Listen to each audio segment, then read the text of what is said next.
The thing that has kept me in a very strong position from the earliest wine videos I made to what I'm gonna do tomorrow is I have never talked about something I don't know, ever. Well, first of all, it's a real pleasure. I think content creation, and all of you are in it, so a lot of this stuff will make sense, but I think the first thing that I think about always is self-awareness.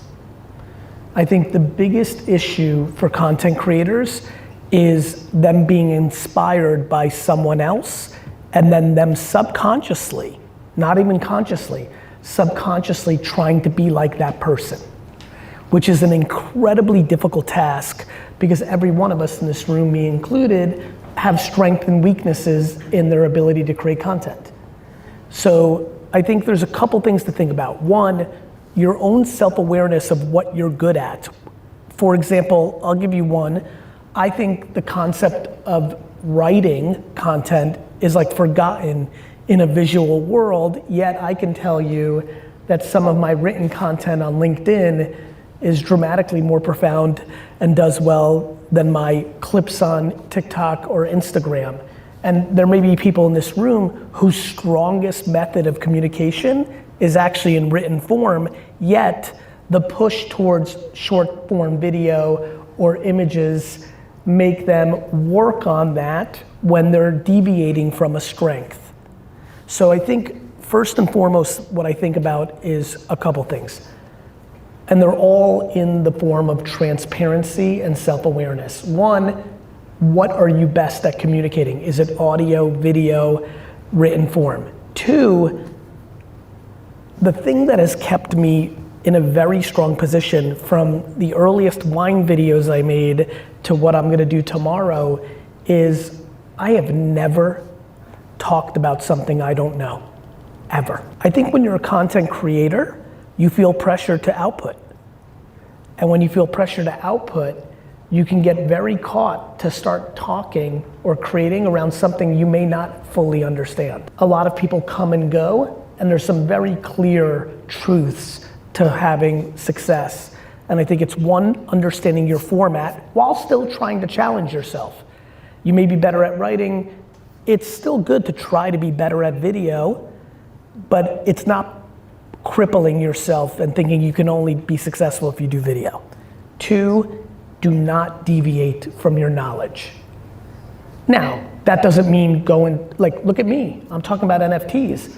I spent 100 hours of research before I made my first video, but putting in the work to be able to talk about something new is very important. The quickest way I've seen people lose is by being too quick to talk about things they don't know. Very important. Number three, a very big thing for everybody to keep in mind here, do not fall in love with the platform that got you there. A very big thing that I've seen consistently in the last 15 years is Twitter was your strong platform, here came Instagram, and you didn't want Instagram to become big because you didn't want to start over and build up your following count. So many, and this is gonna make sense for all of you, so many leaders on Instagram made a huge mistake by not adopting TikTok, right? They didn't want to because they had all their followers. Constant mistake, being too romantic about platform and not adjusting to where the attention is actually going. Those are some themes that I would give a lot of thought to. I think one of the things that we focus a lot on is writing as well. So we're trying to teach teams to really script things out, to story tell before they create content. So I think that goes in line with what you said. Platforms a little bit more. How do you manage that? I mean, it's a lot of work to be on 6 platforms. How would you recommend you do this?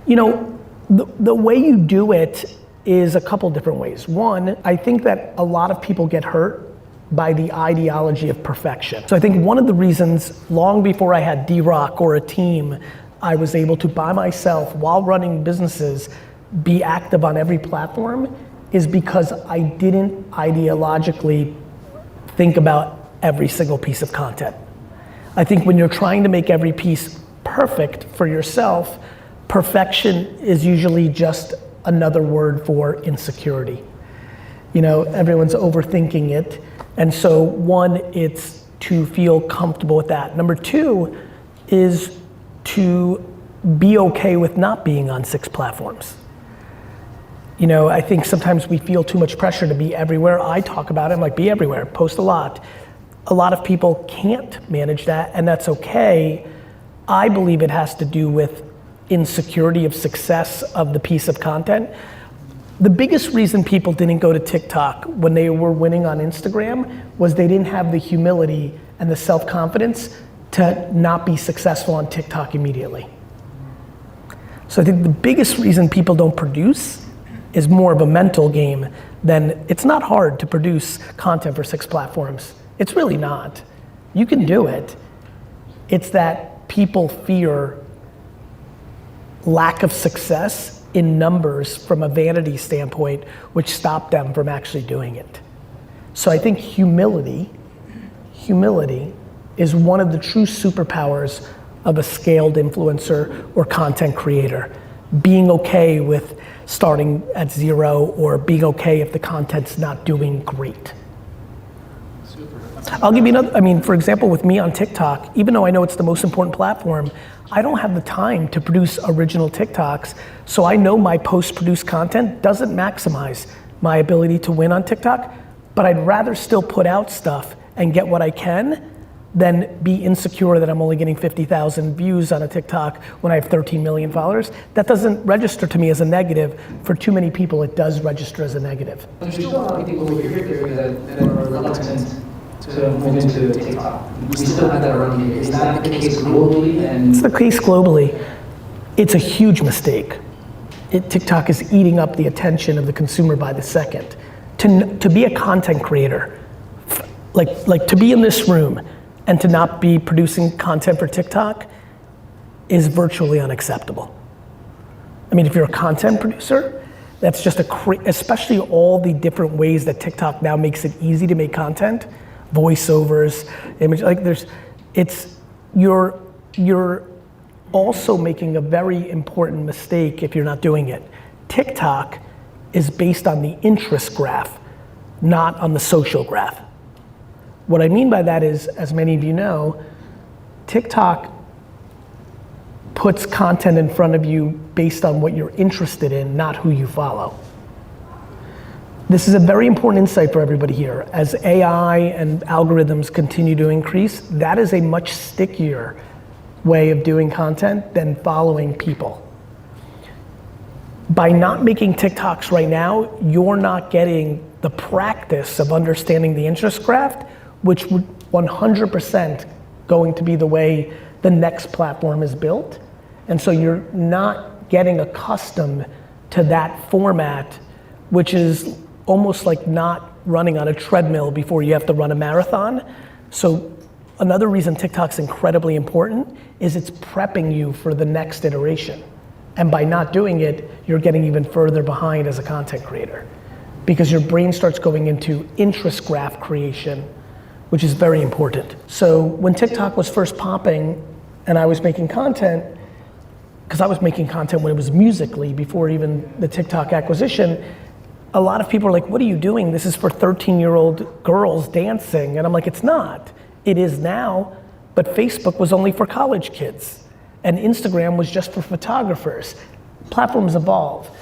I think that, yes, it's important to be contextual to the platform, but not at the expense of your authenticity. So I'd rather you deliver the way you would deliver on Twitter and LinkedIn on TikTok and let the chips fall where they may than for you to not be who you are. At the same token, there is very much creative ways to deliver serious information on TikTok, and I think there are countless examples of that. And so I think that, yes, I think you should be contextual to a platform, but not at the expense of the content. You don't have to dumb it down. You have to make it contextual to TikTok. We talk a lot about diversifying revenue. What kind of advice do you have for the guys in terms of diversifying straight out of the gates right now? To do it.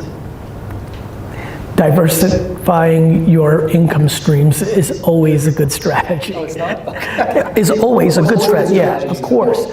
Now, having the capacity, or back to some of the subjects that you just mentioned, some individuals here, content is more conducive to other revenue streams. If you've got a health and wellness platform, it's easier for you to sell a health and wellness product than, let's say, being a doctor. But subscription products of premium content is always in play for people that I think a lot of people don't think about instantaneously. But yeah, I mean, in creating as many revenue streams as possible is always a good idea. The problem is, it's back to content and platform. You have to actually be decent at it. If you're gonna sell a product, the product needs to be good, or you're not gonna have repeat business, and that's not a viable business. So I think, we started with this, and I'll bring it up again with revenue. Self-awareness is very important. If you don't have any passion for creating a product, well, then it's probably a bad idea to create a product. And so I think, but yes, I mean, I think relying on brand deals is fine because there's so many businesses and there'll potentially always be opportunities, but the more you can control it, the more interesting it is, which is why I think so many creators eventually go to their own product. One of the things as creators we think about is, how do we sustain for a long period of time, because people may get bored. There's many different ways to talk about this. First of all, I once took a 2.5-year gap of producing any content. 2.5 years. So for 5 years I did wine content from 2006 to 2011, and then in 2014 I started the Ask GaryVee show. That's a long gap. So I think a lot of times we beat each other up. You beat yourself up for not producing content. I'm potentially one of the most prolific content creators of the last decade, and I once took almost 3 years where I made almost no content. So I hope that gives everyone a sense of relief that if you have a bad week or even a bad month, it doesn't mean the end of your content career. That's number one. Number two, notice what I came back and did. After 5 years of doing wine content and not doing content for 3 years, the content pillar that I decided to do was a Q&A format. Why did I do that? Because I needed the audience to be a contributor to the content creation. I think one of the great mistakes that a lot of people make is they don't incorporate their audience as a potential starter to creative. It is an amazing training wheels, setup, chess move, putting you halfway home.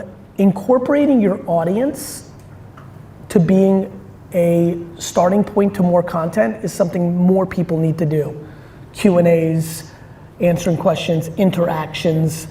And then finally, I'm a very big believer in what I do with D-Rock. Like, filming your day-to-day is an incredible way to scale content. The other thing I did was I did a ton of podcasts and shows that had very small audiences just to be on the receiving end of questions so that I would have content. So literally DMing small podcasts and saying, hey, if you'd like to interview me, and as you're evolving through your careers, that's a good get for a small podcast, so it's good for them, but it's also good for you because you can post-produce the creative. And what's amazing about Q&A is the questions take you to places you won't take yourself. So those are some things to think about. I view that content is the oxygen that creates awareness around what you're doing. So to your point, if you stop creating to do something, you in essence are turning off the oxygen of what you're doing. So the reason I have continuously content created, even though I've gotten remarkably busier in my time, is because I agree with that. I think once you stop creating, you become less vulnerable. Oprah Winfrey's businesses are not as impactful today as they were a decade ago because she doesn't have her show. That's just real life. And so, yeah, I'm a believer that at all costs, as a matter of fact, one of my biggest anxiety points professionally is that because now VeeFriends is so successful and taking up my time while I still have to run VaynerX, the thing that, we only have so much time in the day. The biggest casualty to the huge success that I have in NFT land is my content. I am definitely in a different output place. I mean, I went 7-8 years without putting out 4 pieces of content on my Instagram every day, and now I get 2 a day. That's like a big day, and that adds up. And so I'm conscious of that. I think about that.